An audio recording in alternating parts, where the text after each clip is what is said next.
All right, you guys can hear me okay, right? Yeah, we can hear you.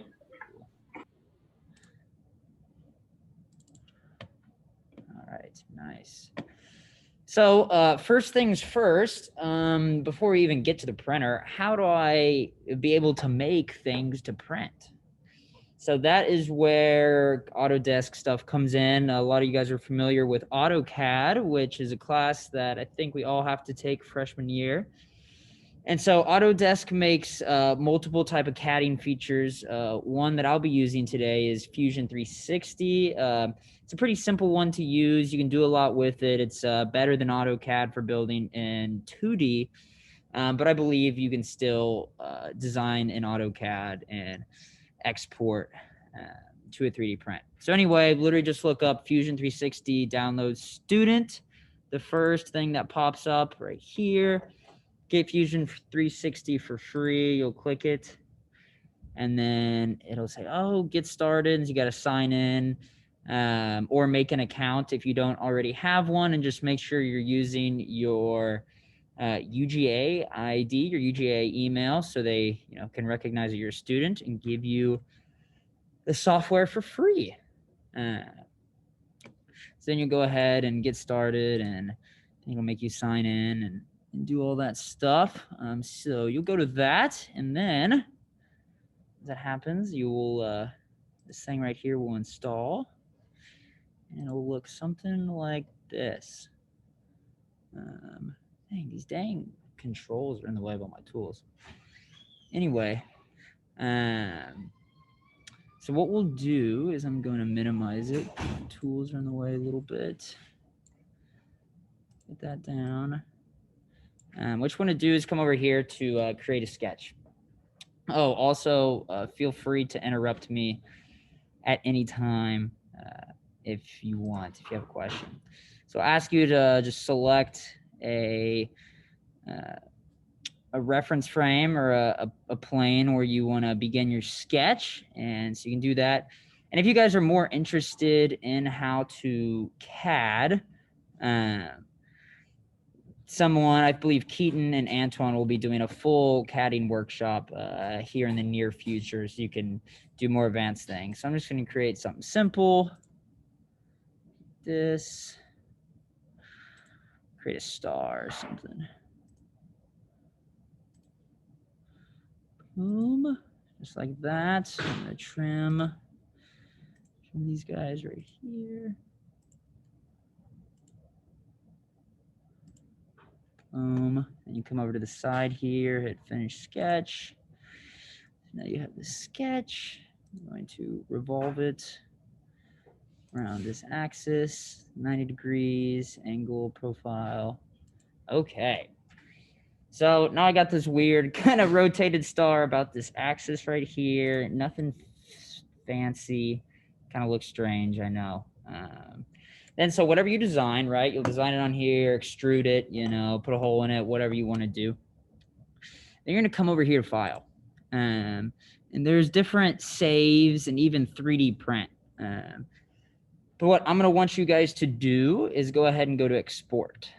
Okay, so we go to Export, and there's like, okay, what type of, you're going to name it whatever you want. Star example. And you're going to come down here, and there's going to drop down a whole list of different things. And some of these are interesting. I think like DXF is for laser cutting. But what we want for 3D printing, guys, is STL. It's going to be the very bottom file. So go ahead and click STL. It says requires cloud translation, but it doesn't really matter, I don't think. Well, let's see here. Let me do it earlier.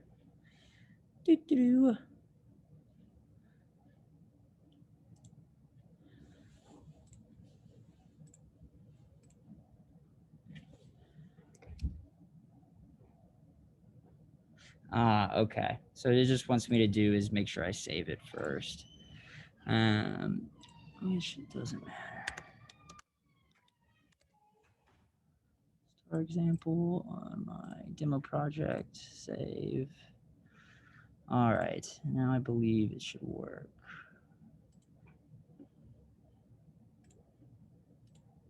Beautiful. Okay. So STL, guys, just got to save it first. No big deal. So STL, and you'll click export. And then it's going to take a second to convert it to STL because it doesn't do it super fast.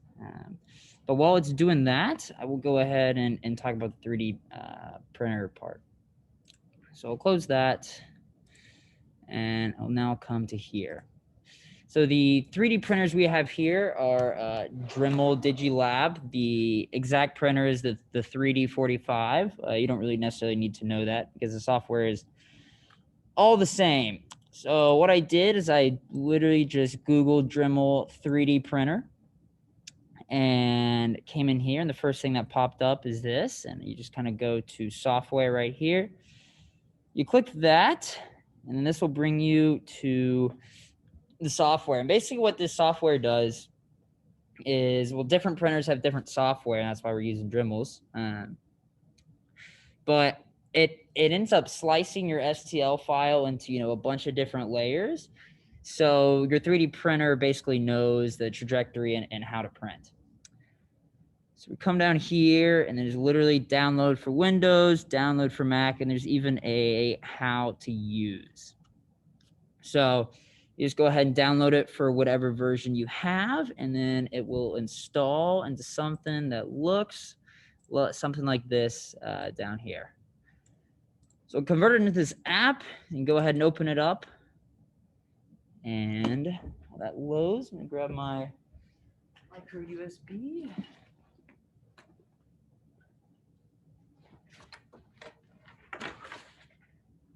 All right.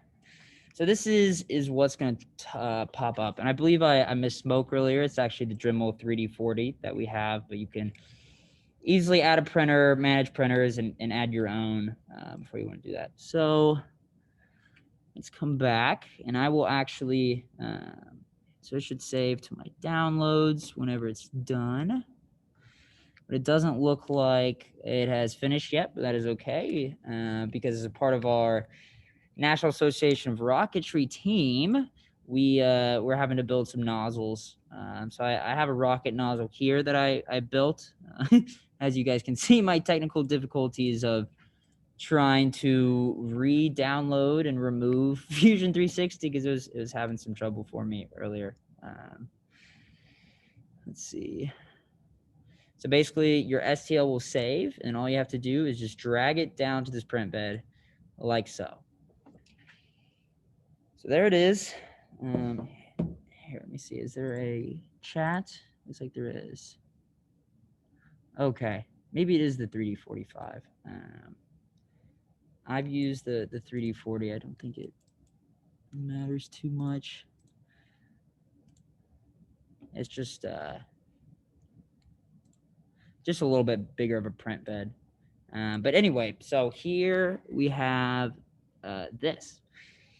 And so there's a bunch of kind of things that pop up and may look overwhelming to you on the side. We don't have to worry about that because you can custom or recommend. You kind of mess around with that if you want, but I would always just go recommend.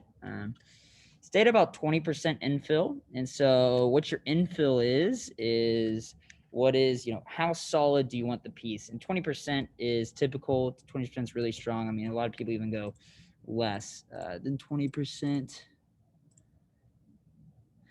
And whenever you're selecting material, what we'll be using here is PLA. Just select PLA. And if you're not sure what material you're using, it says it on these guys.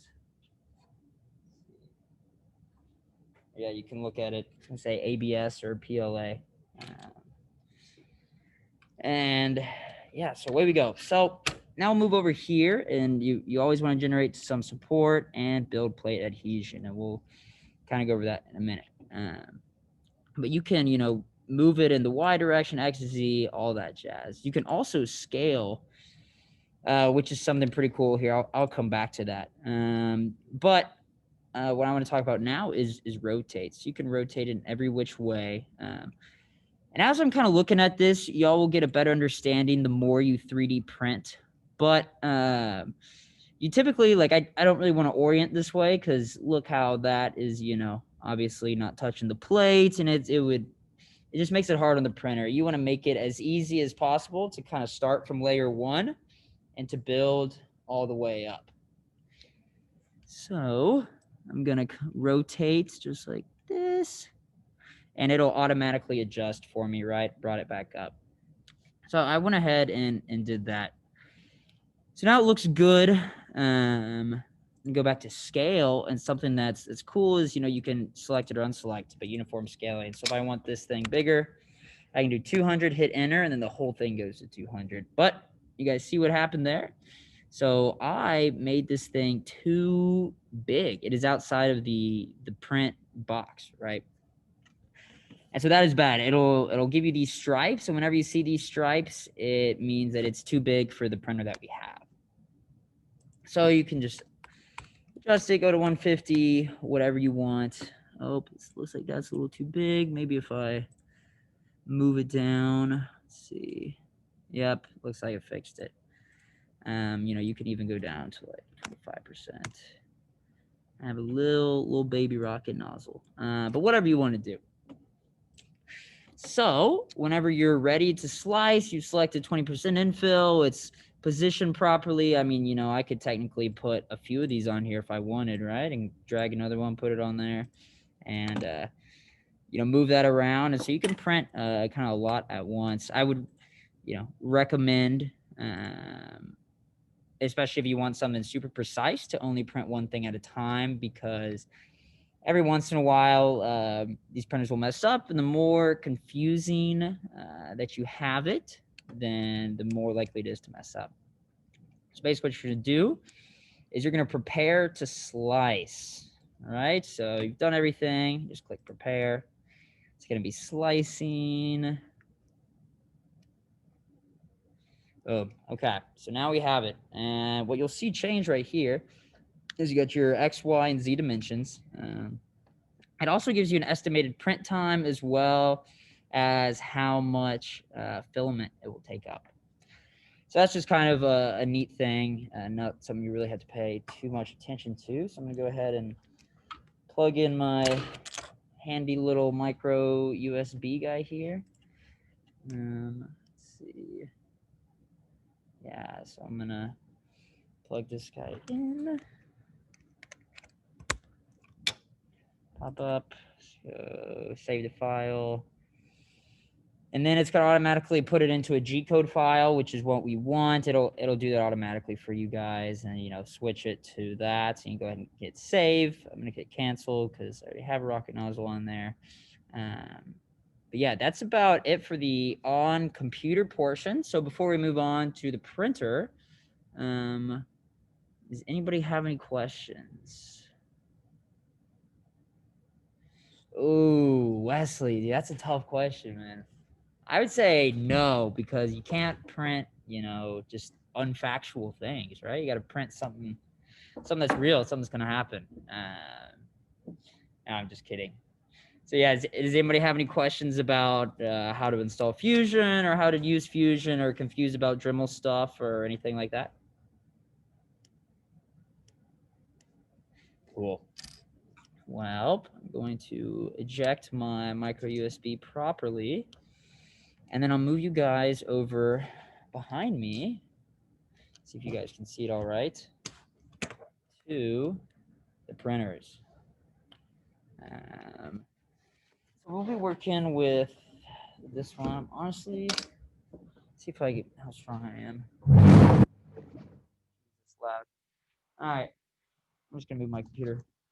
So I'll come over here and set you guys here. Voila. Okay, here is our printer. Nice and lovely. So there's something on the print bed, guys. We want people to respect our prints, and so we want to respect others' prints too. So if you see somebody's print on the print bed that and you want to use it, I think it's fine for you to go ahead and take theirs off and try to, but just be gentle with it and kind of set it like right up here. Like here's an example of what looks like a ramp somebody 3D printed, and they just set it up here. So yeah, just, I don't know. I've had 3D prints stolen and kind of tampered with before, and it'll probably happen to you too. But just kind of, I feel like what goes around comes around, so try to be nice. But anyway, take this micro USB that I have here, and there's a little slot right to the side. So go ahead and put that in. And here's a couple different buttons on here. Nothing much that we really need to worry about except for build, right? The big button right here on the side. I'm not even sure if y'all can see that well. Anyway, click build and the micro USB thing will pop up. So you'll click that and then you should be able to kind of scroll through what you want to print. So go down, you see, okay, what do I want? Rocket nozzle. Okay, cool, hit it. And then it'll pop up and it'll say estimated time and all that jazz. So you get here, the top right button right here is build, and that's literally that is the last step. Yeah, let me put some headphones on real quick.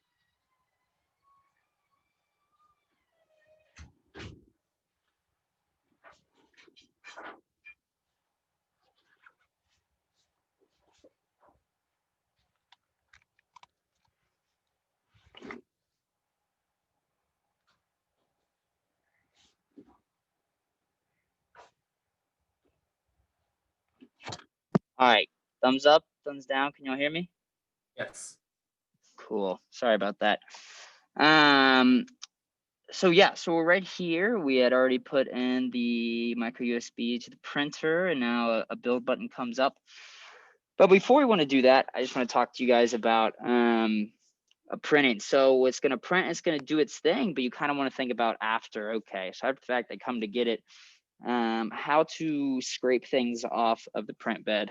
And I mean, it's literally melting plastic and putting it on the print bed. So it's tough to get off, not gonna lie. I have this cut right here on my thumb because I was jimmying trying to get a print off and completely just cut my hand pretty good. So you guys do have to be careful. It is tough.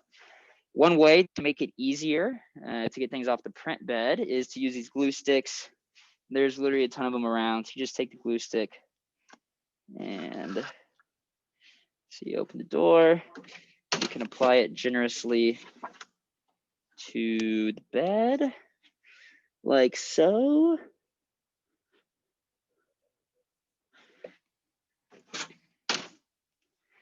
And then that's pretty much that. So what's nice about the Dremel is it will go ahead and kind of level itself and do its own thing. So you just click build right here, and then it'll be copying the file over. It'll take a second. And then it'll start to do its own thing. And from there, guys, that's pretty much it. You put the glue on before it starts printing? Yes. So you want the glue on before it starts printing. Just because if you don't put the glue on, like right, you can't put the glue on after it starts printing because it builds from the bottom up. And so the glue just creates kind of a little bit of a surface between the plastic and the glass, which makes it easier to get it off. One thing that not a lot of people know, but it's going to take that first second to copy the file over, but then you can go ahead and take your micro USB if you've got other things on here or you're worried about somebody taking it. You don't need to leave it in the printer itself. To some kind of tips and stuff to make sure your print is good. I mean, there's always a chance that it can malfunction during the print, but usually if that's going to happen, it'll happen at the beginning, more than likely. So just kind of wait for it to start doing its thing before you leave it off and go do your own thing, go do something else. Just kind of make sure it starts correctly. And there really shouldn't be much else. I mean, definitely like verify that you have enough, material, enough plastic on the wheel to the side. It should, like I said, whenever you slice it, it should give you an estimate of how much it's going to take. So this is like 0.66 meters and those rolls are like 250 meters. So, the bigger you do and the higher infill you have, the more it's going to take.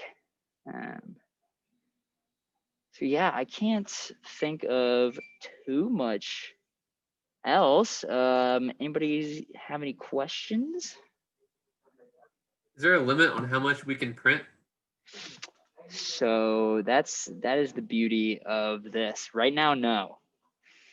Which is really funny because if you think just paper printers, they have a limit on paper printers, but they don't have a limit on this. And this is way more expensive. And so I think it's really just because they haven't caught on to it or people don't use it enough. And so I just kind of wanted to do this to you or for you guys so you can come and use it. I think when people start printing stuff every day that they're going to start to limit it. But no, as of right now, you can come in and print whenever you want. The Fab Lab maintains them, and so I believe Aiden dropped their email in the group me. So if there's ever like a problem, like the one right next to it had a problem for a while, but looks like now there's a print sitting on there, so that got fixed. So also something that's cool is you can design your own things, but then there's also a website called Thingiverse where people design just tons of things from like Star Wars stuff to I don't know, shot glasses to animals to you name it, and they pretty much got it on Thingiverse. Even I'm not gonna get into it because there's crazy things, but yeah, stuff like that. And so you guys can check that out, download their STL files. They provide STL files for y'all to download. Wow. And away you can go. I think, let's see here. I think I saw a lion over here. But so it's really not too difficult once y'all learn. And it looks like all these printers are good to go. One's working right now. Oh, I'm gonna go cancel that other print before it really starts going. Anybody have any more questions or anything?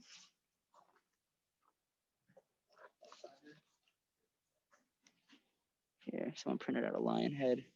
Where exactly are the 3D printers? Yeah, that's a good question. Stop. Yes. Accept. Okay. So I'll walk you guys into the hall. I feel like Dr. Stooksbury. Dr. Stooks walks his students from the Georgia Power Auditorium to the old big auditorium between just 10:20 and 11:20 class, and he'll like walk like this. Anyway, this is the building. So right where that first little set of rooms are, then also where like the lounges, and you got this outside area. So there's the front. You guys are facing the front. So literally, you come around here, just like that. See the yellow machine-y thing, and here they are. We got 3 on this side, and then also 3 more over there. I don't know if that was a good showing. No, I you. got it. Thank you. Yeah, of course.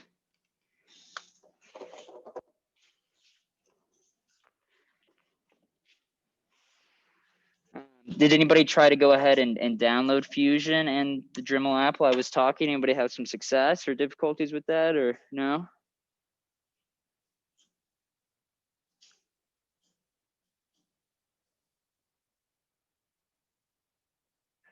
Yeah, so I think it asks for like proof that you're a student, so that might take a second for some people.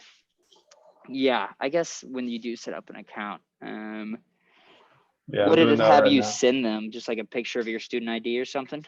Yeah, either like a student ID or your transcript or something. Interesting. Yeah, I think my friend was trying to use mine this summer, and so he did that. I just sent him a picture of my ID. I think they got it within the next day, so they're pretty good about that. That's weird that it doesn't just work off a UGA email. And other things work like that. Yeah, I don't think it's completely linked to the school, so I think that might be the reason, but I'm not sure. I mean, Yeah, interesting. Like MATLAB, we could download just with the email I tried to do recently. Let's see. Noah, you getting everything okay, man? Doing good, man. Good. Are we supposed to have the nose cone by tomorrow? I mean, the rocket isn't going to be built by tomorrow, no. So, it would be, I guess, like nice to try it, right? So we're probably going to launch, tentatively try to, not next Wednesday, but the Wednesday after that. So the, oh dude, the 28th is when we hope to have it done. So, I mean, you really only need to have it printed by then, but you know, at least by next Wednesday, you can try to fit it. We're going to be finished building by then. Yeah, we're meeting tomorrow, right? Yeah, correct. We'll be meeting tomorrow at 5:30.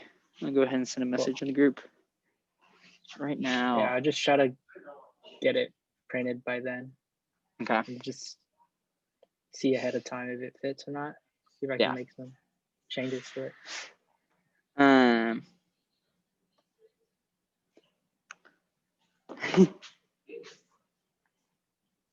Keaton, are you when you're designing your nozzle, are you putting any like clearance in at all? So you're doing it like 65.5 millimeters for your 66, or are you just doing 66 and maybe gonna sand it down a little bit? For what do you mean for the nozzle? Or like are you 3D printing Just for any kind of inserts, like the motor holder? yeah, like the motor holder or the nozzle or whatever you're making? Yeah, I'm giving it a little bit of clearance. So the outer diameter, I think for mine is 66, but the inner is actually a little smaller. I think it was like, I don't have it pulled up, but it was slightly smaller. I gave it, I think, about 5/1000ths of an inch clearance, maybe a little more, maybe closer to 1/100th of an inch clearance, and then I'm just gonna fit it. And like my nose cone is tapered a little bit so that it'll slide in. It'll slide in. Yeah, I had mine tapered a slightly bit, but I think I'm gonna go out and Yeah, I'm not giving it much clearance just because, I mean, it's cardboard. It's gonna be super easy to sand if we need to. So yeah, I'd rather exactly. have it be a tight fit and sand it down. On a route, you understand everything all right? You got any questions?